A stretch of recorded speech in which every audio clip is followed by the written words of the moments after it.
Ladies and gentlemen, welcome back to the channel, and today is June 1st, which is what I personally consider to be the first day of the summer season.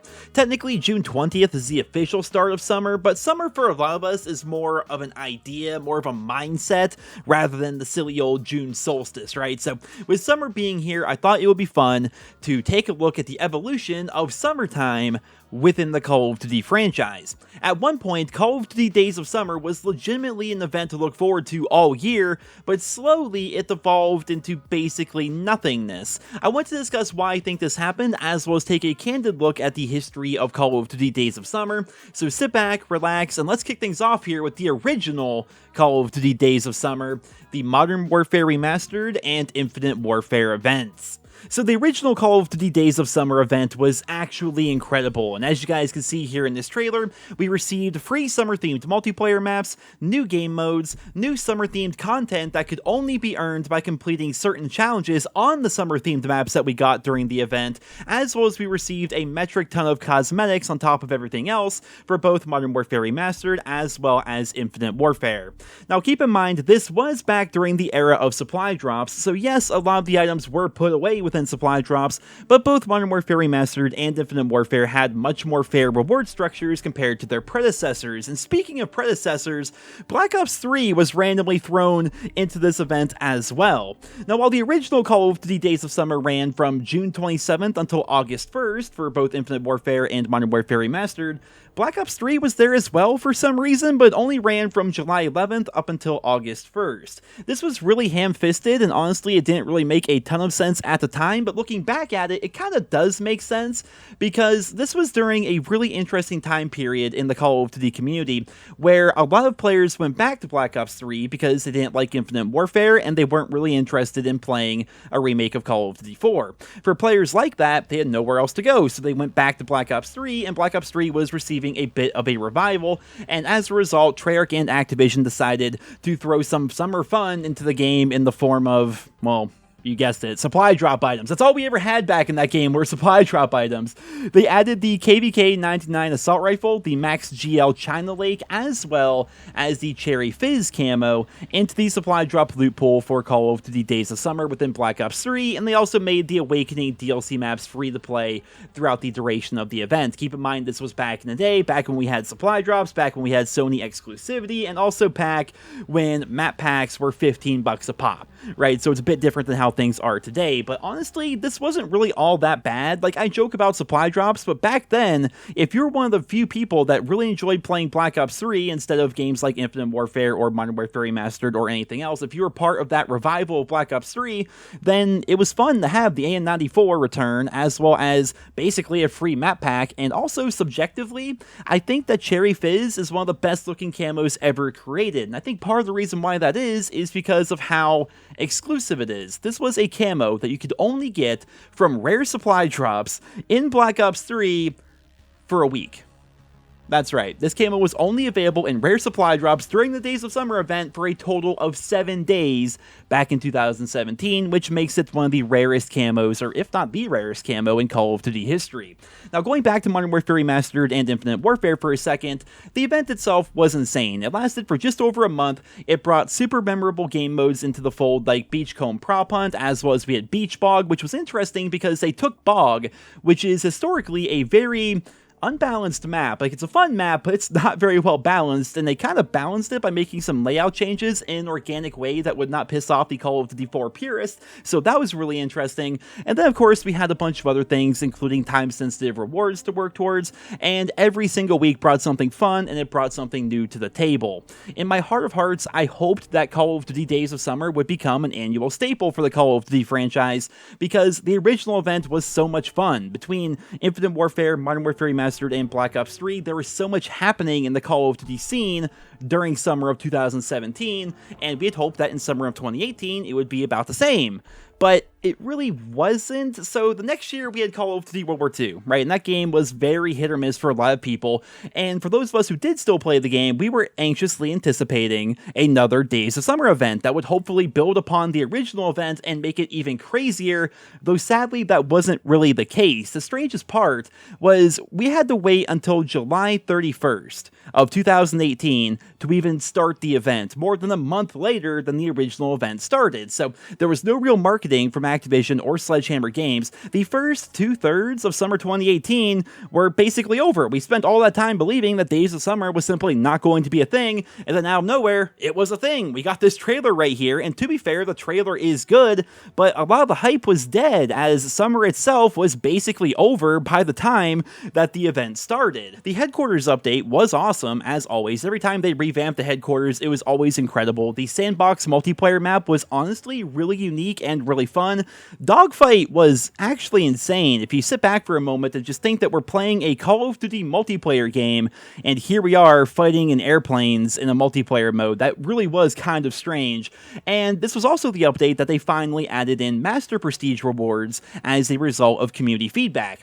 I think people forget this, but Sledgehammer Games really did do a great job of listening to the community all throughout Call of Duty World War II, and this event was no exception. But the fact that they decided to bring back Leprechaun Mosh Pit as a game mode for Days of Summer, even though it was clearly a Shamrock and Awe game mode, kind of led me to believe that they were scrambling to fill out the event because it wasn't nearly as planned as the original one was back in 2017. The Days of Summer collections were also pretty incredible, though it did suck that we really didn't have any indication that this event would be coming. It really caught a lot of players off guard, and as a result, most players didn't have a ton of armory credits saved up prior to the release of Call of Duty Days of Summer, so as a result, a lot of people didn't actually get all the things that they could have gotten had we known that Days of Summer was going to be coming. Keep in mind, Days of Summer released for Call of Duty World War II 2 months in the summer. It was basically August by the time the event actually started, which was very short-sighted on the part of Sledgehammer Games as well as Activision. One more positive aspect of the event, I will say, however, was the community challenge that we had. We had a new challenge every single week to get kills as a certain division, and for completing the event as a community, we got a weapon camo, a calling card, a weapon charm, a special helmet, as well as a heroic variant of the sawed-off shotgun. Overall, the event was pretty good. It caught a lot of us off guard, but at least we had one, though I would like to say it still did lack the charm of the original Call of Duty Days of Summer event, but overall, the World War II Days of Summer event was pretty sick, and it further cemented in our minds that Days of Summer would become a staple event in the Call of Duty franchise going forward, and thankfully, we were kind of right? We had one more year of this, and then it all sort of fell apart on us. So with Black Ops 4, Days of Summer returned. We saw a summer revamp to the Blackout map, which was gorgeous. We saw the return of Grind from Black Ops 2 for free, which was actually a big deal back then, because just previously, they released WMD as part of a map pack on the Black Ops Pass, which pissed off everybody, because they didn't even, do anything to the map. They literally just, copy and pasted it into the game, didn't change a thing about it, and then charged us as part of a map pack to actually have access to the map. Well, with Grind, it came out with Days of Summer, it was free, it was amazing, everyone loves Grind, and everyone was very happy about this. They did add 5 new weapons to the game with the event as well, though sadly, most of those were available within supply drops, which did upset the community quite a bit. We did have a new summer-themed battle pass, lots of summer-themed cosmetics, and a bunch of other stuff to go for, which was honestly pretty enjoyable. And of course, Grind was there as well, because people love Grind, and Blackout was there with a new game mode as well as a new theme, so overall, it was a pretty fun event, but it was really devoid of content compared to the other Days of Summer events, but at least we had it. Right? Because the following year, Infinity Ward would end up releasing Modern Warfare, and during that game's life cycle, there was no Days of Summer event at all. At the very end of summer, with literally 3 days left until September, they released the Games of Summer, which was literally just them turning Stadium from Warzone into a gunfight map, and then they added some time trial stuff to unlock variants and calling cards. That was pretty much it. Black Ops 4 was okay. We had a battle pass, right? We had the Blackout revamp, we had new weapons, we got Grind for free. It wasn't amazing, but at least we had something with Black Ops 4. With Modern Warfare, they decided to do absolutely nothing for Days of Summer. They even called call it Days of Summer, they called it Games of Summer, which was an absolute fall from grace compared to the previous events. And I think depending on who you talk to, I think it can be argued that every year, Days of Summer got worse. That's not to say that the World War II event was bad, I just personally don't think it was as good as the original, and the same is true of Black Ops 4. The Black Ops 4 event wasn't bad, it wasn't good, but it wasn't bad, right? It definitely wasn't as good as World War II's event, and World War II's event definitely wasn't as good as the original Modern Warfare Remastered, Infinite Warfare, and Black Ops 3 event. I do truly hope that this year is going to be the year for Call of Duty Days of Summer. I hope this is the year that Treyarch absolutely kills it with a new Days of Summer event set in the 80s with bright colors and fun variants and new maps and new map revamps and new weapons and challenges and all sorts of Summer of 84 themed content, but honestly, I'm probably getting my hopes up. I just want Call of Duty Days of Summer to return to its former glory, and even though Infinity Ward was too busy sniffing their own farts about how quote-unquote gritty and realistic Modern Warfare was to actually have a fun event, Treyarch isn't like that, right? Treyarch is not like that. They don't take themselves too seriously, so Black Ops Cold War does have all the potential in the world to pull off an incredible event this year, but the question is, will they do it? And if so, when will they do it? If we get a Days of Summer event in August, no one's going to be happy about that, right? If we're getting Days of Summer, it needs to be this month. We need to see it in like mid to late June, right? Right at the height of summer, the peak of summer. It's like, imagine if they gave us a Halloween event that started on November 2nd. It wouldn't make any sense, right? And that's basically what they did with a couple of these Days of Summer events. They gave us Days of Summer when summer was pretty much over and summer wasn't really fun or really interesting anymore.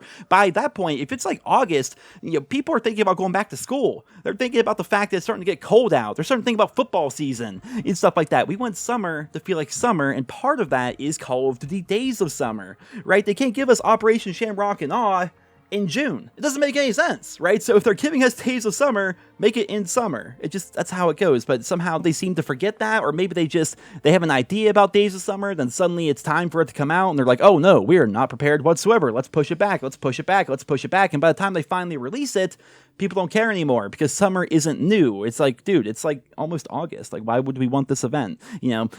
They've done that in previous years. I really hope they don't do that with this year, because they have a lot of potential, once again, with everything being set in the 80s, all the crazy stuff they can do with Black Ops Cold War. But ladies and gentlemen, there you have it. There is my bit of a recap, I suppose, of Call of Duty Days of Summer. I just have such fond memories of the Modern Warfare Remastered and the Call of Duty World War II days, and I would love to see an event like that come back for the modern era of COD, right? Keep in mind, this was back on the old systems, right? This was back in 2017. Like, people could have started high school in 2017 when the original event happened, and now that we're going into Black Ops Cold War's event, assuming it's going to be a thing, they're done with high school. They're going to college. That's how long it's been since the original Days of Summer.